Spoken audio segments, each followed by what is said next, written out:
Hi all, welcome to football arena. Brazilian super താരമായ Neymar junior കഴിഞ്ഞ ജനുവരി transfer ജാലകത്തിലായിരുന്നു സാന്റോസിൽ എത്തിയത്.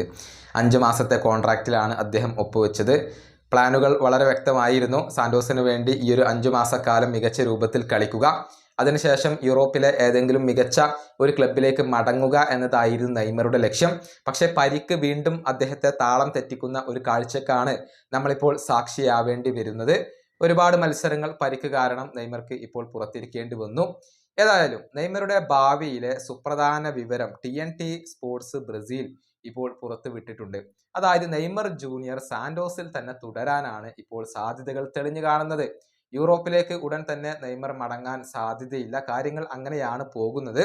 അതായത് നെയ്മർ കോൺട്രാക്ട് പുതുക്കിയേക്കും. 2026 സമ്മർ ട്രാൻസ്ഫർ ജാലകം വരെ നെയ്മർ ജൂനിയർ കോൺട്രാക്ട് പുതുക്കിയേക്കും എന്ന റിപ്പോർട്ടുകളാണ് പുറത്തേക്ക് വരുന്നത്. അതായത് 1 വർഷത്തേക്ക് കൂടി കോൺട്രാക്ട് പുതുക്കിയേക്കും. അങ്ങനെ സാന്റോസിൽ തന്നെ തുടരാനാണ് ഇപ്പോൾ ഏറ്റവും കൂടുതൽ സാധ്യതകൾ ഉള്ളത്.